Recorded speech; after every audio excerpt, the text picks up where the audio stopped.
कंधों से मिलते हैं कंधे, कदमों से कदम मिलते हैं, हम चलते हैं जब ऐसे तो दिल दुश्मन के हिलते हैं। हेलो दोस्तों, स्वागत है आप सभी का हमारे आज के वीडियो में। तो आज के वीडियो में हम देखेंगे आपका जो अभी एनडीए का 2021 का पेपर है, यानी कि जो कि शेड्यूल्ड है आपका 18 अप्रैल को।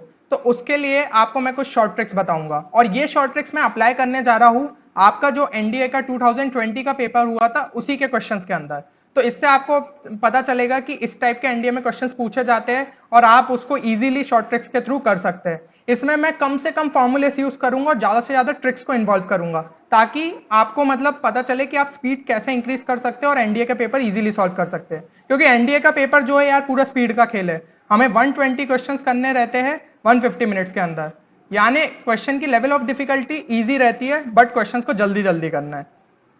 तो फिर स्टार्ट करते हैं हम अपना पेपर। और जो हमारा ये 2020 के पेपर से इसके मैंने क्वेश्चंस उठाए। तो पहला क्वेश्चन आपकी स्क्रीन पे ये रहा। अब इस क्वेश्चन में हमें यहाँ पे ये एक्सप्रेशन देके रखा है 1 + 2x - x² raise to power 6। तो ये हो गया। यहाँ पे आपको एक सीरीज देके रखी है इसका एक्सपेंशन में। तो इसको अगर आप ध्यान से देखें, जो आपको फाइनल सीरीज पूछी है उसमें आपको दिख रहा है कि ऑल्टरनेटिंग टर्म्स है। तो अगर यहाँ पे जो अपनी सीरीज गिवन है a0 + a1x raise to power something, तो यहाँ पे अगर मैं x = -1 डाल दूं तो मुझे जो सीरीज चाहिए वो मिल जाएगी। क्योंकि यार आप -1 रेज टू पावर कुछ चीज ऑड करते हैं तो वो क्या देता है हमें -1, -1 रेज टू पावर कुछ इवन डालते हैं तो वो क्या देता है हमें 1। इस तरीके से हमें ऑल्टरनेटिंग सीरीज मिल जाएगी। तो सिंपली आपको जो इस एक्सप्रेशन है इसके अंदर क्या डालना था -1। तो ये हो जाता 1 + 2 × -1 विल बी आर -2 और यहाँ पे माइनस फिर -1 का होल स्क्वायर विल बी 1 और ये हो गया हमारा रेज टू पावर 6। 1 और -1 कैंसिल यानी -2 रेज टू पावर 6 वो क्या हो जाएगा हमारा 64। तो हमारा आंसर हो जाता ऑप्शन बी। बहुत सिंपल सा था, मैंने आपको समझाया उसमें टाइम लग गया, नहीं तो अगर आप इस चीज को मन ही मन सॉल्व कर सकते थे। आप सीरीज देखते आपको दिखता अरे इसमें तो x = -1 डालना है, उस एक्सपेंशन जो आपको दिया उसको सॉल्व करते और आपका क्वेश्चन हो जाता। अब हम देखते हैं अगला क्वेश्चन। तो अगला क्वेश्चन ये रहा आपकी स्क्रीन पे। अब इसमें क्या है 20cn + 2 = 20cn - 2। यार ये भी बहुत सिंपल क्वेश्चन है। इसमें मैं इस जैसे ही मैं ये चीज दिखता ना, मैं इसको n = 10 पुट करता और आगे बढ़ जाता। क्यों मैं ऐसा बोल रहा हूं, आप एक चीज को आपको समझना पड़ेगा कि जो बाइनोमियल कोफिशिएंट्स होते हैं ना वो हमारे इक्वली डिस्टेंट पे रहते हैं। सबसे पहले क्या होता है हमारे जो कोफिशिएंट्स है वो धीमे धीमे धीमे धीमे करके इंक्रीज होते हैं, फिर यहाँ पे करके फिर डिक्रीज होना शुरू हो जाते हैं। जैसे कि आपने देखा होगा 1 + x², तो उसके कैसे लिखते हैं हम टर्म्स, वो हो जाता है हमारा x² + 2x + 1। तो यहाँ पे हमारा क्या हो रहा है 1 2 1, पहले कोफिशिएंट्स इंक्रीज हुआ फिर कोफिशिएंट डिक्रीज, बट ये जो हमारे मिडिल टर्म के साइड में टर्म्स लिखे रहते हैं वो हमेशा सेम होते हैं। बस यही कॉन्सेप्ट को तो इसमें यूज करना था। यहाँ पे अब जब आप टर्म्स लिखेंगे तो ये बढ़ते बढ़ते एक टाइम पे 20c10 पहुंचेंगे और फिर यहाँ पे डिक्रीज होना शुरू हो जाएगा। तो इसके जो अगल बगल टर्म्स है वही तो लिखा है इन्होंने, एक है हमारा n + 2 और एक है हमारा n - 2। तो दिस मस्ट बी सेम, तो खत्म। यहाँ पे आप जब 10 डाल देंगे तो ये 10 - 2 8 हो जाएगा और ये 10 + 2 यानी कि ये 12 हो जाएगा। तो हमारा 20c12 = 20c8। सिंपल सी ये चीज थी। तो बस खत्म, हमें सीधा n = 10 पुट करना था और हम आगे बढ़ जाते। अब इसमें अगर आपको मान लीजिए एक्सपेंशन दिया होता 20cn + 3 = 20cn - 3, तो भी आपका आंसर n = 10 होता है। n + 4 n - 4 कर देते तो भी। तो इस टाइप का अगर आपको दिख रहा है जहां पे सिमेट्री है आप सीधा उसका 20/2 करिए और आंसर लगा के आगे बढ़िए। अब अगला क्वेश्चन जो है ये हमारा लॉगरिथम का है। तो यहाँ पे आपकी लॉग की प्रॉपर्टीज यूज होंगी और उसकी मदद से आप आंसर निकालते हैं, पर मैं तो बिना लॉग की प्रॉपर्टीज के भी इसका आंसर निकाल सकता हूँ। कैसे, तो देखिए इसमें लगाएंगे हम सिंपल से अपना अप्रोक्सीमेशन मेथड। तो यहाँ पे मैं क्या कर रहा हूँ, इसको लिखता हूँ 1/10 और ये लॉग बेस में 5 है और 1024 लिखा है, यानी 5 की ऐसी क्या पावर लू कि 1024 आ जाए। मुझे ये चीज पता है 5 की पावर 4 क्या होता है 625 और 5 की पावर 5 क्या होता है 3125, यानी कि जो ये वैल्यू है ये 4 पॉइंट समथिंग के बीच 4 पॉइंट समथिंग कहलाएगी, 4 और 5 के बीच में लाई करेगी। तो मैं देखते से बता सकता हूँ 1024 इसके बीच में, यानी ये 4 पॉइंट समथिंग है। तो 1024 625 के ज्यादा पास में है, इसलिए इसकी वैल्यू लगभग 4.2 मान सकते हैं अपन। ठीक है, ये अपन ने कर दिया।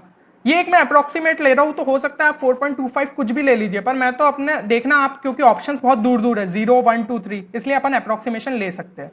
अब अगला टर्म है हमारा log 10 और बेस में दिया है 5। तो 5 पे ऐसी क्या पावर चढ़ाऊं कि वो 10 आ जाए। 5 रेस्ट टू पावर 1 क्या होता है 5, 5 रेस्ट टू पावर 2 होता है 25। अगर इस तरीके से मैं देखूं तो 10 जो है हमारा इन दोनों के बीच में लाई कर रहा है, तो इसकी वैल्यू भी अप्रोक्सीमेट अपन ले सकते थे 1.4, है ना। 5 और 25 के बीच में 10 कहाँ लाई करेगा, अगर इक्वी डिस्टेंट भी मान लूं तो इसकी वैल्यू हो जाएगी लगभग 1.4। देन यहाँ पे 1.5 इंटू लॉग 3125 और बेस में दिया 5, तो यहाँ पे तो 5 रेस्ट टू पावर 5 हमें एग्जैक्ट पता है उसकी वैल्यू, तो यहाँ पे इंटू 5 कर देते हैं, ये कैंसर, ये हो जाएगा 1, माइनस 1.4 प्लस 1 हो जाएगा हमारा माइनस 0.4, और यहाँ पे 4.2 अपॉन 10 क्या हो जाएगा 0.42, 0.42 माइनस 0.4 हो गया 0.02। ये वैल्यू तो बहुत जीरो के बहुत पास में, यानी हमारा आंसर हो जाएगा फर्स्ट। अप्रोक्सीमेट मेथड था इसलिए एग्जैक्ट आंसर नहीं आया, बट हमारा तो काम हो गया ना, लॉग की कुछ प्रॉपर्टी लग रही, नहीं तो लोग लगा रहे इसको 10 को खोलते 5 इंटू 2 करके 1024 को 2 रेस्ट टू पावर समथिंग लिख के फिर सॉल्व करते, इतनी मेहनत क्यों करनी है, सीधे तरीके से हम आंसर निकाल सकते थे ना इसका, तो निकाल लिया हमने। अब देखते हैं हम अगला क्वेश्चन। अब इस क्वेश्चन में क्या करना था, यहां पे हम जैसे ही देख रहे हैं इन टर्म्स को कि भाई एबीसी के बारे में कुछ नहीं दिया, तो एबीसी कुछ मान लो, उससे हमारी एक्स वाई जेड वैल्यू मिलेगी, उनको ऑप्शंस में सब्स्टिट्यूट करना, हमारा आंसर आ जाएगा।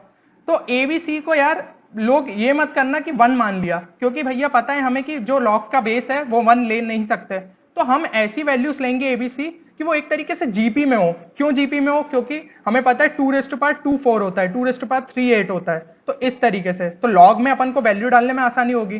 कुछ भी ले लिया 135 तो कितनी दिक्कत होगी, 5 पे ऐसी क्या पावर चढ़ाए कि 3 आए, तो ऐसी वैल्यूज नहीं लेना है, यानी कि मैं ले लूंगा a is equal to 2, b is equal to 4 and c is equal to 8, तो ये x हो जाएगा हमारा log 8 और 2 इंटू 4 8, तो दिस गिव्स अस 1।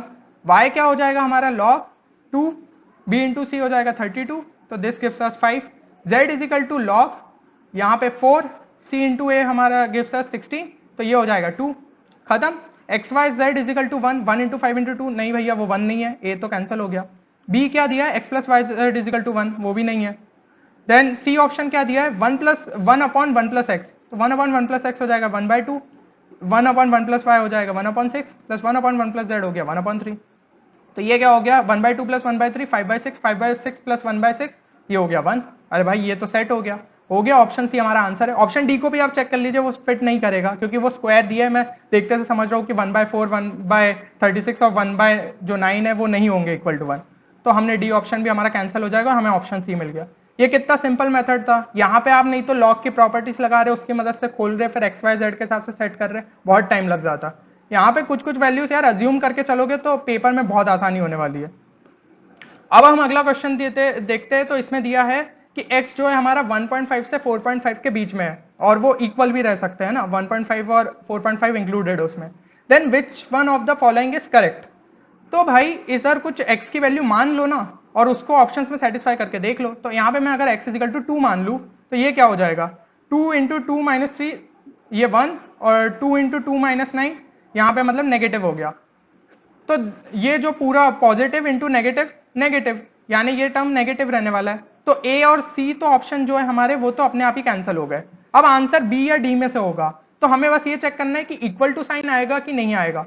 तो इक्वल टू चेक करने के लिए हम यहाँ पे जो x की वैल्यू इक्वल टू है वो उठा के डाल देते हैं, तो x इजिकल टू 1.5 अगर हम इसमें डालेंगे तो 2x माइनस 3 में x इजिकल टू 1.5 डालने पे वो 0 हो जाएगा, यानी ये इक्वल टू 0 हो रहा है, तो इक्वल टू साइन हमें लेना है, तो हमारा आंसर क्या हो जाएगा ऑप्शन डी। सिंपल सा था ये क्वेश्चन भी, कोई टाइम नहीं लगता इसमें। अब हम देखते हैं अपना अगला क्वेश्चन। तो अब इस क्वेश्चन में क्या है, इसके लिए यार मैं बता चुका हूँ कॉम्प्लेक्स नंबर्स के अंदर कि इसके अंदर अपना साइकिल रूल यूज करते हैं। अपन क्या करते हैं, अपन i को लिख लेते हैं, i जो है हमारा वो तो सिंपली कैसे डिफाइंड होता है √/-1, फिर i स्क्वायर क्या होता है हमारा, i स्क्वायर हो जाता है -1, i क्यूब क्या होता है वो होता है हमारा -i, और i की पावर 4 क्या होता है दैट इज 1, ये पता है। अब i की पावर 5 क्या होगा, i की पावर 5 फिर से i हो जाएगा, i की पावर 6 ये क्या बोलते हैं i स्क्वायर हो जाएगा, i की पावर 7, तो ऐसे 4 की साइकिल में वो बार बार बस रोटेट होता रहेगा। यही चीज हमें यहाँ पे अप्लाई कर देनी थी, तो कुछ नहीं डिटर्मिनेंट में, नहीं तो लोग क्या है कॉमन टर्म्स ले रहे हैं और उतनी मेहनत नहीं करने की जरूरत है, डायरेक्ट यहीं पे वैल्यू डाल दो ना, डिटर्मिनेंट वहीं से सॉल्व हो जाएगा। इधर पे i डाला, i की पावर 4 क्या हो जाएगा that will give us 1, i की पावर 9 क्या हो जाएगा, तो साइकिल रूल के हिसाब से उसको दो बार चक्कर लगाएगा, तो 9/4 करके देख लो, जो रिमाइंडर बचा उस हिसाब से हमें यहाँ कर देना है, 9/4 गिव्स अस रिमाइंडर 1, तो यहाँ पे सिंपली i हो जाएगा। i स्क्वायर फिर क्या हो गया -1, i की पावर 6/4 रिमाइंडर क्या आ गया 2, तो i स्क्वायर क्या होता है हमारा -1, आई रेस्ट टू पावर 12 क्या हुआ, तो 12/4 जब हम करेंगे तो वो एग्जैक्टली डिविजिबल है, यानी कि वो हमें देगा सिंपली 1, यानी आई की पावर 4 हो जाएगा वो।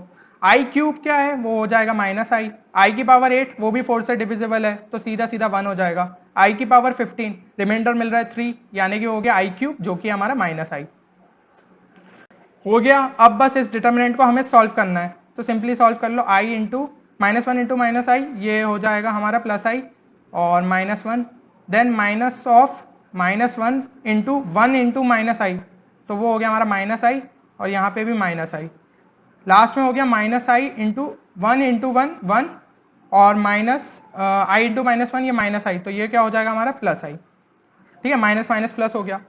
अब बस इसको खोल लो, तो ये हो जाएगा i² -1 -i +1 और सिंपली ये खुल गया, तो ये क्या हो जाएंगे हमारे टर्म्स -i -2i और यहाँ पे क्या हो जाएगा -i और -i² वो हो जाएगा +1, तो ये क्या हो गया -1 +1 कैंसिल, -i -2i -i ये हो जाएगा हमारा -4i। ऑप्शन डी आंसर था हमारा। सिंपली थोड़ा सा सॉल्व करने में हल्का सा टाइम लगा, बट इतना भी सॉल्व करने की जरूरत नहीं है, वो आपके सामने मैंने एक्सपेंशन लिखा, नहीं तो इस चीज़ों को अपन डायरेक्ट कैलकुलेट कर सकते थे, i इंटू -1 यहाँ पे डायरेक्ट टर्म्स लिखता मैं, ठीक है ना। तो अब हम देखते हैं अपना अगला क्वेश्चन। अगला क्वेश्चन भी ये हमारा है मैट्रिसेस का। तो यार ये तो मतलब सबसे इजी क्वेश्चन होगा उस एग्जाम का, कि भाई इसमें क्या करना है, उन्होंने सिंपली ये XYZ को यहाँ पे मल्टीप्लाई कर दिया है, ठीक है, ये ऊपर की साइड में।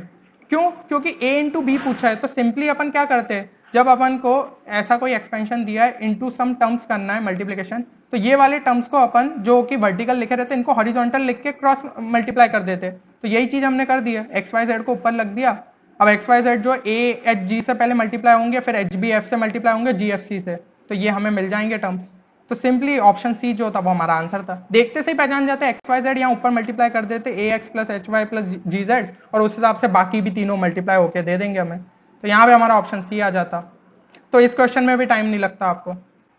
अब अगला क्वेश्चन जो है वो हमारा है PNC का। तो इसके अंदर क्या करना था, what is the number of ways in which the letters of the word able can be arrange, ठीक है, एबल के मतलब 4 प्लेसेस है, so that the vowels occupy even places. तो इवन प्लेसेस ये रही, वॉवल्स कौन कौन से हमारे ए और ई, यानी ये दो जगह पे सिर्फ ए और ई आ सकते हैं, ठीक है ना, इन दोनों जगह पे। तो ए ई और ई ए, ठीक है ना, इस तरीके से होंगे। तो टोटल कितने वेस है, 2 वेस है, खत्म। अब यहाँ पे क्या होगा, यहाँ पे बाकी जो 2 ऑड पोजीशन है वहां पे कौन कौन से आ सकते हैं हमारे बी और एल, तो वहां के भी 2 वेस है। 2 × 2 क्या हो जाएगा 4। अब मैंने भाई ये मल्टीप्लाई क्यों किया है, क्योंकि मैं ये दोनों कंडीशंस एक साथ चाहता हूं, यानी कि हम एंड बोल रहे हैं कि पहले तो हम चाहते ए और ई जो है वो इवन प्लेसेस पे रहे, एंड बी और एल जो है वो ऑड प्लेसेस पे रहे। तो एंड जब भी आएगा यानी कि मल्टीप्लिकेशन यूज होगा। और इन केस अगर और कंडीशन, मतलब इन दोनों में से कोई एक कंडीशन भी हो जाए तो हमें मतलब मंजूर है, तो उस केस में हम एडिशन कर देते। तो इस तरीके से होता है। ये तो हमारा सिंपल फंडामेंटल काउंटिंग चीज है यार, ये लॉजिक से भी हो जाता है ना। तो ये PNC मतलब कोई खास हमने इसमें यूज ही नहीं किया। अब अगला क्वेश्चन ये है आपका ट्रिग्नोमेट्री का, tan थीटा = ये दे के रखा है एक्सप्रेशन। जैसे ये एक्सप्रेशन आप देखेंगे, आपको एक चीज चमकनी चाहिए कि भाई जो यहाँ पे 17 डिग्री है उसको तो मैं 15 डिग्री भी तो लिख सकता हूँ। क्यों? क्योंकि मैं 15 डिग्री से फैमिलियर हूँ। 15 डिग्री से क्यों मैं फैमिलियर हूँ? आपको ये बेसिक चीजें पता होनी चाहिए कि आपका tan 15 क्या होता है, दैट इज √3 - 1 √3 + 1। ये एक्सप्रेशन अगर आपको पता है ना, तो आपको sin 15 और cos 15 भी पता है। sin 15 क्या होगा, ये जो न्यूमरेटर है उसको भी 2√2 से डिवाइड कर दो, नीचे को भी 2√2 से डिवाइड कर दो, तो ऊपर sin 15 की वैल्यू हो जाएगी, नीचे cos 15 की। sin 15 हमारा होगा √3 - 1 2√2 और cos 15 हो जाएगा, वो हो जाएगा हमारा √3 + 1 2√2। खत्म। यही तो इनके अंदर वैल्यूज डालनी है और देखना आपको अप्रोक्सीमेट आंसर मिल जाएगा जो कि हमारे ऑप्शन से सेट हो जाएगा। क्योंकि ऑप्शन आप देख रहे हैं ना, 0 डिग्री, 28 डिग्री, 38 डिग्री, 52 डिग्री, काफी दूर दूर है, तो अपना काम बन जाएगा एक अप्रोक्सीमेशन से। तो यहाँ पे जब मैं इसमें वैल्यू डालूंगा, cos 15 क्या हो जाएगा, √3 + 1 2√2 माइनस sin 15 क्या हो जाएगा, √3 - 1 2√2 अपॉन, यहाँ पे भी ऐसा करके लिख दिया, चलिए लिख देता हूँ, √3 + 1 2√2 प्लस √3 - 1 2√2, ठीक है ना। यहाँ माइनस साइन आ गया तो √3 और √3 कैंसिल हो गए, 1 - -1 तो ये हो गया हमारा 2 और 2√2 तो नीचे नीचे कैंसिल हो ही जाएंगे। फिर √3 + 1 प्लस √3 - 1, यहाँ 1 और -1 कैंसिल हो गए, नीचे मिल गया 2√3, तो 2 कैंसिल, ये हो गया हमारा 1/√3, ठीक है ना। 1/√3, तो टेन थीटा जो हमें मिल रहा है वो आ गया हमारा 1/√3, यानी कि थीटा क्या हो गया 30 डिग्री। ऑप्शन में सबसे पास कौन सा है, ऑप्शन बी, लगा दो। एक अप्रोक्सीमेशन लिया हमने, ठीक है। और यहाँ पे आप एक चीज गौर भी करेंगे ना, तो हमने 17 से कितना कम किया था, 2 डिग्री कम किया था, और हमारा जो आंसर है वो हमें 30 डिग्री मिला है, तो उसको अगर हम 2 डिग्री से कम करेंगे वो भी 28। तो चलिए ये तो मतलब ऐसे लकीली आ गया, तो इस तरीके से हमें आंसर मिल जाएगा, क्योंकि 38 जो है वो 30 से दूर है, तो ऑब्वियसली हम आंसर 28 ही लगाएंगे, हमने जिस हिसाब से अपना अप्रोक्सीमेशन लिया है। तो अगला क्वेश्चन जो है वो भी हमारा ट्रिग्नोमेट्री का है। तो इसके अंदर आप देखेंगे, तो इसके अंदर जब x के बारे में कोई चीज ऐसे डिफाइन नहीं है, तो भाई हम x की जगह कुछ भी वैल्यू डाल सकते हैं। तो सिंपली x इजिकल टू 0 डालो, क्योंकि यार इसको मतलब सीरीज वीरीज लगा के सॉल्व करने से अच्छा तो है, या कोई प्रॉपर्टी ट्रिग्नोमेट्री की यूज करने से अच्छा है कि हम कोई वैल्यू डाल के डायरेक्ट चेक कर सकते हैं, तो फिर टाइम बचाओ। तो x इजिकल टू 0 डाला, तो साइन 0 हो गया यहाँ पे 0, प्लस कॉस 0 हो गया, ये हो गया 1, प्लस यहाँ पे 4 साइन क्यूब एक्स, ये भी हो गया हमारा 0, माइनस 3 इंटू ये भी हो गया 0, प्लस 3 इंटू कॉस एक्स, तो ये हो गया हमारा 1 3, minus 4 into cos cube x, cos 0 हो जाएगा 1, तो ये माइनस 4, 4 माइनस 4, ये हो गया हमारा 0। तो यहाँ पे अब 0 आ गया, तो भाई लोग जल्दबाजी में ऑप्शन ए टिक करके आगे बढ़ जाएंगे, पर भाई एक बार ऑप्शन सी भी तो चेक कर लो, क्योंकि 2 साइन 2x, एक्स की जगह 0 डालोगे तो वो भी तो 0 दे रहा है। तो हमें फिर से अब भाई ऑप्शन ए और सी में से कोई एक एलिमिनेट करना है, तो सबसे अच्छा तरीका क्या है, एक और कोई वैल्यू डालो। अब क्या करेंगे, अब आपके दिमाग में आ रहा होगा कि x इजिकल टू π/2 डाल देते, 0 के बाद π/2 सही वैल्यू रहेगी, बट π/2 अगर आप चेक करेंगे तो ऑप्शन सी में डालेंगे तो वो साइन पाई हो जाएगा, वो भी तो 0 देगा, फिर वही दिक्कत आ जाएगी, इसलिए कुछ अलग वैल्यू उठानी पड़ेगी। तो x इजिकल टू π/4 उठा लीजिए, ये भी मतलब ऐसे फेमिलियर वैल्यू से आपको पता है sine π/4 is equal to cos π/4 is equal to 1/√2 होता है, तो ये वैल्यू सेट कर लेते हैं।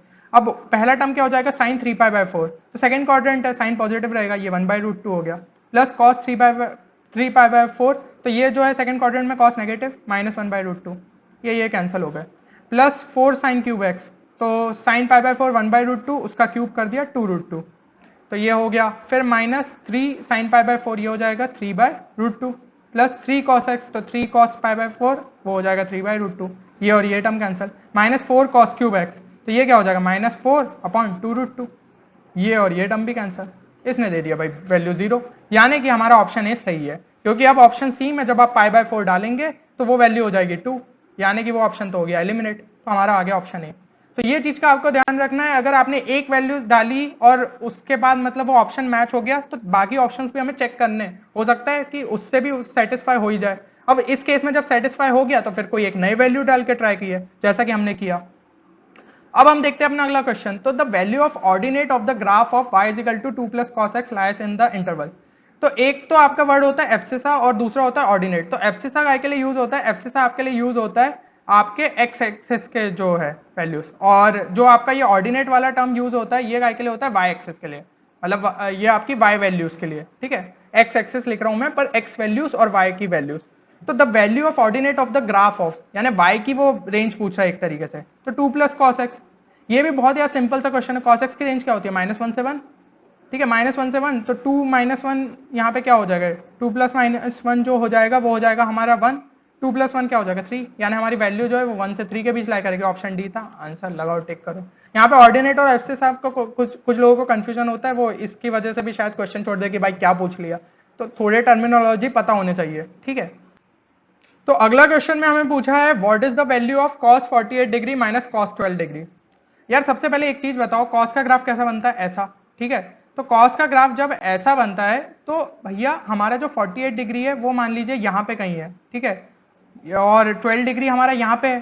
तो 12 डिग्री अगर हमारा यहाँ पे है तो 12 डिग्री वाला जो टर्म है वो बड़ा है 48 डिग्री वाले टर्म से, तो ऑब्वियसली cos 48 माइनस cos 12 जो है वो नेगेटिव देगा हमें आंसर। ऑप्शन एक बार चेक कर लो कि कौन सा नेगेटिव है कौन सा पॉजिटिव, जो पॉजिटिव टर्म्स है उनको तो पहले ही हटा ददो। ऑप्शन ए चेक किया, √5 माइनस 1/4, अरे ये तो पॉजिटिव है, √5 जो है वो 2 पॉइंट समथिंग होगा, तो ऑप्शन ए हट गया। ऑप्शन बी चेक किया 1 माइनस √5/4, नहीं ये नेगेटिव है, चलो ठीक है ये ऑप्शन हो सकता है। ऑप्शन सी चेक किया तो √5 प्लस 1/2, भाई ये भी पॉजिटिव है, इसको भी हटा दो। ऑप्शन डी चेक किया 1 माइनस √5/8, ये नेगेटिव है, तो ये आंसर हो सकता है। मतलब आपने दो ऑप्शन तो भाई पहले ही एलिमिनेट कर लिए। अब अगर आपके पास मान लो एग्जाम में टाइम नहीं है और आपने सिर्फ इतना डिडक्शन किया है, तो इसके बाद अगर आप बी और डी में से कोई एक आंसर भी लगाते हैं तो 50% प्रोबेबिलिटी के आपका आंसर सही हो जाएगा। तो ऑप्शन एलिमिनेशन आपको आना चाहिए। अब हमें यार एग्जैक्ट आंसर निकालना है, तो भाई क्या करोगे, यहाँ पे आप cos 48 डिग्री आपको नहीं पता है, लेकिन cos 45 डिग्री तो पता है, तो इसको cos 45 लिख लो। cos 12 डिग्री नहीं पता है पर cos 15 पता है, अभी पढ़ा था अपन ने कुछ इससे ही पहले क्वेश्चंस में, ठीक है, तो cos 15 की वैल्यू पता है, ये लिख लो। अब इनसे अपन को एक अप्रोक्सीमेट आंसर मिल जाएगा, उसकी मदद से आप ऑप्शन टिक कर देंगे। देखना cos 45 क्या होता है, वो होता है 1/√2 माइनस cos 15 क्या होता है, वो होता है हमारा √3 + 1/2√2, ठीक है। यहाँ पे एलसीएम लिया, ये 2√2 हो जाएगा, तो ये हो गया अपना 2 - √3 - 1 अपॉन यहाँ पे आ गया आपका 2√2, ठीक है। तो ये हो गया 1 - √3/2√2, ठीक है। अब यहाँ पे √2 मल्टीप्लाई कर दो, √2 - √6/4। अब अपने कौन कौन से ऑप्शन बचे थे, ऑप्शन बी और डी चेक करने हैं ना, तो ऑप्शन बी जब हम देखेंगे 1 - √5/4 और √2 - √6/4, भाई ये बहुत सिमिलर से है, क्यों, क्योंकि इसको अपन लिख सकते हैं एक तरीके से √1 - √5/4 और √2 - √6, 4 का डिफरेंस काफी हद तक मैच कर रहा है, और अपन को समझ में आ रहा है कि इन दोनों की वैल्यूज अप्रोक्सीमेटली पास पास ही होगी और बहुत सेम होगी, तो ऑप्शन बी हमारा आंसर हो जाएगा। अब ऑप्शन डी देखते हैं, तो 1 - √5/8, पहले तो 1 - √5/4 और उसके बाद भी 1/2 होगा उस वैल्यू का, तो ऑब्वियसली वो आंसर बहुत दूर हो जाएगा, यानी कि वो आंसर नहीं हो सकता है। इस तरीके से हमने ऑप्शन बी को टिक कर दिया। तो देखा आपने यार, पहले तो मैंने ऑप्शंस एलिमिनेट किए ग्राफ के मेथड से, मतलब एक कॉमन सेंस से कि भाई कॉस की वैल्यू जो है वो डिक्रीज होती है, और उसके बाद cos 45 cos 15 की वैल्यू यूज करी। यहाँ पे आपको नहीं तो कोई ट्रिग्नोमेट्री का फॉर्मूला लगा रहे cos a - cos b, उसकी मदद से सॉल्व कर रहे, टाइम भी वेस्ट होता है उसमें, ठीक है। तो इसकी मदद से आपका क्वेश्चन बहुत जल्दी सॉल्व हो जाता। तो इससे आपको समझ में आ रहा होगा एनडीए के पेपर में यार क्वेश्चंस मतलब बहुत मुश्किल नहीं होते, बस हमें क्या है, तरीका आना चाहिए कि थोड़ा कॉमन सेंस, थोड़ी स्मार्ट ट्रिक यूज करेंगे और हमसे क्वेश्चन बन जाएंगे। तो आपके पास सिर्फ 150 मिनट्स होते हैं, लेकिन क्वेश्चन का लेवल इतना इजी होता है, और अगर आप शॉर्ट ट्रिक्स यूज करें तो आप 150 मिनट से भी कम टाइम में उस क्वेश्चन को सॉल्व कर सकते हैं, और सारे क्वेश्चन सॉल्व कर सकते हैं अगर थोड़ा सा मतलब एफर्ट डाल दे। तो all the best for the exam, और मुझे उम्मीद है कि आप लोग अच्छा करेंगे। बाकी अगर आप चाहते हैं कि इस तरीके के और शॉर्ट ट्रिक के वीडियो ले आए एनडीए के लिए, तो आप कमेंट सेक्शन में बताइए, हम ट्राई करेंगे कि 1-2 वीडियोस और अपलोड कर पाए। बाकी मिलते हैं अगले वीडियो में, तब तक के लिए जय हिंद।